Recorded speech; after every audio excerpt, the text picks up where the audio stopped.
Hello and welcome back to my channel. So today we're going to be going over chapter 2 for this wonderful book. It's called Atomic Habits, and I have been really enjoying reading this book. I already finished it, but I am going to be going over it with you guys chapter by chapter because I think it has such valuable information and it's important for all of us to kind of learn from each other. So have you ever wondered why it's so hard to create good habits, but it's so simple to repeat bad ones? The author here explains it, and his main reason is because of the way how your habits shape your identity. So the way you perceive yourself will help you with your habits. So what does that mean, right? So let's go ahead and get started. So it often feels difficult to keep good habits going for more than a few days, even with the sincere effort and the occasional burst of motivation. So you see this when you're like, I'm gonna get healthy, I'm gonna start cooking from home every day, I'm gonna go to the gym, I'm gonna do this, this, and that. And you start off doing those things, but then you end up going back to your old habits. So once your habits are established, they seem to stick around forever, especially the unwanted ones. Changing our habits is challenging for two reasons. We try to change the wrong thing, and we try to change our habits in the wrong way. So the book goes a little bit more deep into this as we go, but what it's pretty much saying is how you identify will help you create a good habit or break a bad habit. So what does that mean?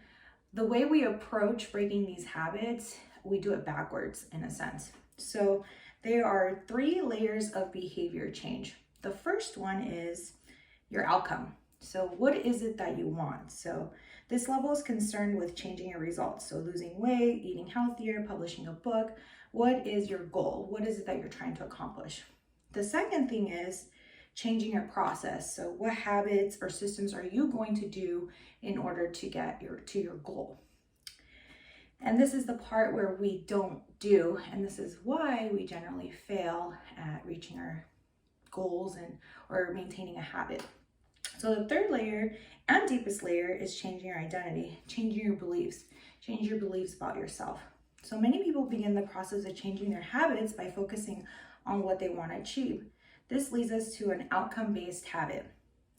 But you have to build an identity-based habit in order for it to stick. Who we wish to become. So the example they give here is 2 girls. They are both trying to quit smoking cigarettes. And one of them gets offered a cigarette and the girl says, no, thank you, I'm trying to quit. So as you can see, she's still identifying herself as a smoker. She still believes, or she's putting it in her head that she's still a smoker and she's resisting something. And when you think like that, then you're still believing you're a smoker. The second person said, no thanks, I'm not a smoker. They no longer identify as someone who smokes. So they have completely said, not a smoker, so no thank you, right? So these 2 little things that seem that they don't matter, it really does. Because the first one is hoping their behavior will change while carrying out the same beliefs. So she still believes she's a smoker in a sense, right? Because she's saying she doesn't want to take it because she's trying to quit. Or another example they have here is, I want to be skinny. That's the outcome. And if I stick to this diet, then I'll be skinny. That's the process. They set goals and determine the actions they should take to achieve those goals without considering the beliefs that drive their actions. Behavior that's incongruent with the self will not last.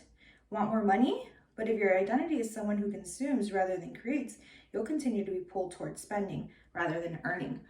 So you guys see this all the time. So let's say someone says, I want to be more financially secure. I want to be financially independent. I want to have more money. So let's say this person who wants more money ends up getting a raise. A lot of the things that most people do when they get a raise is they'll go out and buy a new fancy car or do something else because they say they deserve it. They got a raise and they deserve this new fancy car. But if you do that, you are now in either the same financial situation or worse. You just went and got yourself debt. In order to be a financially independent person, you guys know, you guys have to save, invest, and continuously invest and be frugal, live below your means. If you're not doing those things, even though you want to have more money, if your habits don't allow you to do that, you won't be able to have more money.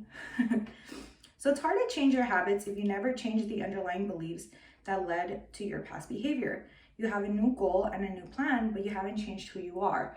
So the three of behavior change, people just do the first two. So they say what is that they want to do and how to do it, but they never do the third one, which is how you identify. And it'll make a little more sense in a little bit.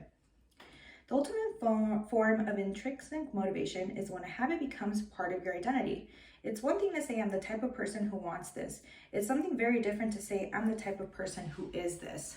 So you may want to lose weight to be healthy, but if you're not doing what you need to do to be healthy, then you're not going to be a healthy person. True behavior change is identity change. Research has shown that once a person believes in a particular aspect of their identity, they're more likely to act in alignment with that belief. So the example they provide in the book is if someone identifies themselves as a voter, they are more likely to vote because they see themselves as a voter. When your behavior and your identity are fully aligned, you are no longer pursuing behavior change. You're simply acting like the type of person you already believe yourself to be. Identity change can be a curse. Once you have adopted an identity, it can be easy to let your allegiance to it impact your abilities to change. So like things like saying, I'm terrible with directions, I'm not a morning person, I'm bad at remembering people's names. So when you put this identity in yourself, it's kind of hard to break it. So if you're always saying, I'm not a morning person, you're more than likely not wake up early, right? So there is internal pressure to maintain your self-image and behave in a way that is consistent with your beliefs. So the two-step process to changing your identity.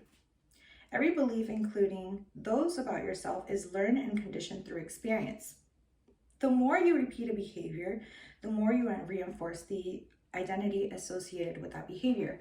So if you're saying, I want to be a runner, and you go every day and run, even if it's for 2 minutes, you're still doing it every day. So that's casting votes towards your identity. So technically you are a runner, and eventually you start, getting more, you are able to run a lot longer.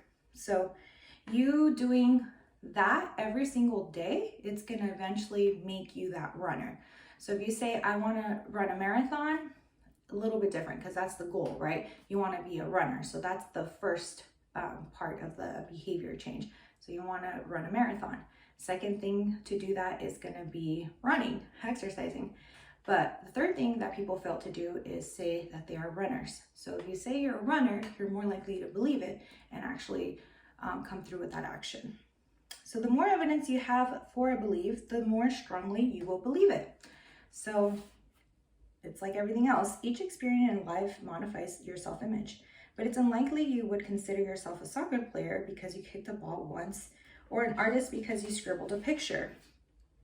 We change bit by bit, day by day, habit by habit. We're continuously undergoing microevolution of the self.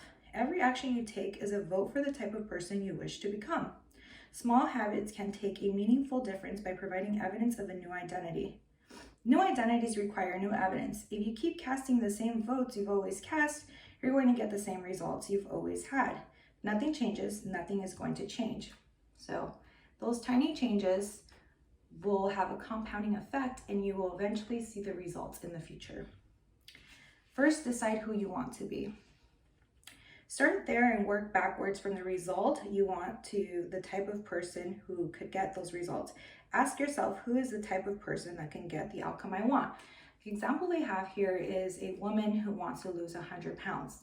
So the way she wanted to be healthy.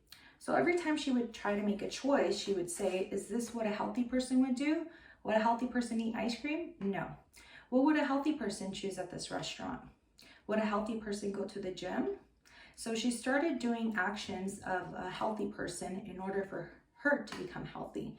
And yes, it did take a while to get rid of all that weight, but eventually she did reach her goal. Once you have a handle on the type of person you want to be, you can begin taking small steps to reinforce your desired identity. So The summary here for the book, I love that it gives you like a little chapter summary here. Oh, look at how cute my book is. Yes, I'm a full nerd. I love tabs and everything. There are 3 levels of change: outcome change, so the goal; process change, what's your system or habit; and identity change, so what are you going to identify as. The most effective way to change your habits is to focus not on what you want to achieve, but on who you wish to become. Your identity emerges out of your habits. Every action is a vote for the type of person you wish to become. Becoming the best version of yourself requires you to continuously edit your beliefs and to upgrade and expand your identity. The real reasons habits matter is not because they can get you better results, but because they can change your beliefs about yourself. So I really like this chapter. It definitely approached it a little bit different than most people do that. They say, you know, I don't want to smoke anymore. I'm gonna just not buy any more cigarettes, and I'm just gonna resist temptation. But you still identify as a smoker. So little changes of I'm not a smoker will make a big difference. So I hope you enjoyed this. I will be making another video for chapter 3, so stay tuned. Thank you.